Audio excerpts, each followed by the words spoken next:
नमस्कार मु आपण मानकर प्रिय सुभाष आज पिंक रोज प्रोडक्शन पई आउ एक हरर शो आपण मानको आनी दउची जोटा कि सत्य घटना उपर आधारित।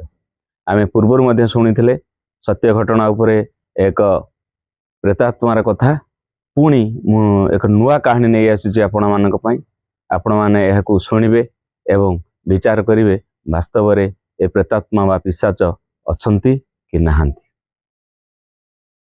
दिनकर कथा मु नहीं जाऊँगी आम गाँ को। गाँव रे आम परिवार भितर बापा माँ आमे दी भाई गोटे भौणी थिलु।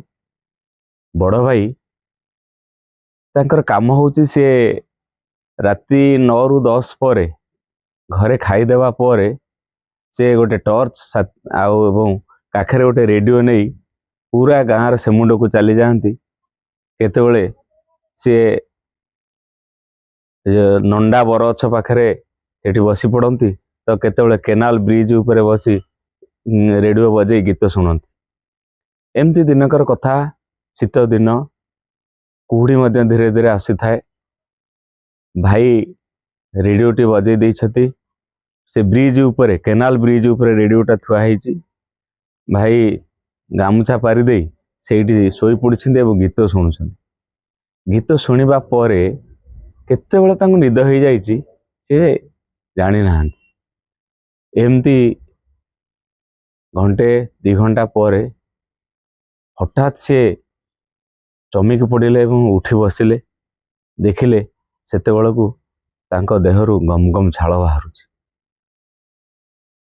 तापर सी चारिआडे की चाहिए नहीं चारिआडे तो अंधार किछि तो देखा जाउनी। ताहले एकथा मते कहिला कि दर्शक बंधु कौन है कथाटा शुणु। यही जो घटना घटवार ठीक मासक पूर्वर आम बड़ बापांकर देहांत होता एवं जो केनाल ब्रिज अच्छी ता पाखापाखि आमर गाँ मशाणी। तेणु ब्रिज आ मशाणी भितर व्यवधान बहुत कम। भाई जेतेबेले सोई पड़िछंती सेतेबेले बड़ापांक रूप धरी जड़े आसी भाई की डाकुचंती, ए बाबू बाबू उठ तू एठी कहीं शोइचु। अरे देखिलु देखिलु तो चारिपटे केते जण घेरिकिरी अछंती। केवल मु सेमानकु अटकेइछि कारण आम बड़ बाबा थिले गाँर जण मुखिया एवं तांको समस्ते मानती। सेही कथा तू जदि आमे तुलना करिबा ताहा ही वास्तव होउची। काहेकि ना से मुखिया हिसाब रे समस्त अटकई रखिछंती। कहते अरे बाबू तू उठी जा देख तो चारिपटे केते जण बसिंदे किए केते हैरान करिवे बोली चाहुचंती। सेमानकु अटकई रखिछि। तू चंचल उठू जा घर को जा। तू काहेकि सब बेले एठी आसुचु।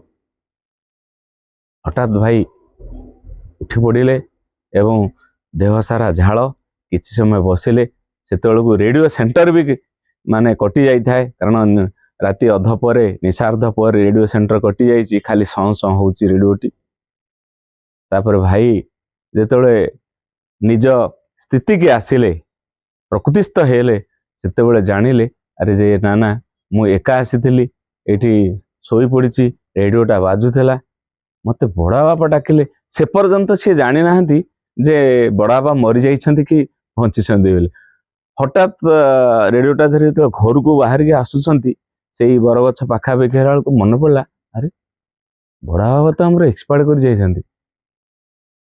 बड़ा बाबा तो मृत मते डाकिले कि पुणी चारिआडे की चाहिए ना से कहा को पाइले नहीं एवं से जानिबा को पाइले प्रकृत रे प्रेतात्मा माने अछंती एवं बड़ बापा सेमानंकु ही नियंत्रण करछंती कंट्रोल करछंती।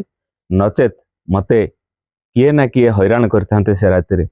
ताहले दर्शक बंधु आपण माने एथर कुहंतु सतरे कण एई प्रेतात्मा नाहंती पिशाच नाहंती।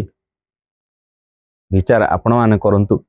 ए कथाटा मु मिछ कहूनी निराट सत कथा कारण एई कथा मध्ये हम गाँ रे बहुत जगह आलोचना होइछि जे बाबू को ता बड़ा बापा काली राति रे मशाणी पाखरे डाकिले तू उठी घर को जा घर को जा। तेणु हुए तो यही प्रेतात्मा को कहीं कहीं विश्वास करती, कहीं कहीं कहती ये अविश्वास, कहीं कहीं कहती मध्य अंधविश्वास, किंतु घटनाटी निराट सत्य। दर्शक बंधु मु पुणी आपण मानकु आउ गोटे अध्याय आउ गोटे पुणी प्रेतात्मा कथार गोटे शो नहीं आसबि यही पिंक रोज प्रोडक्शन रे। से पर्यंत आपण माने अपेक्षा करि थांतु। रहुची, नमस्कार।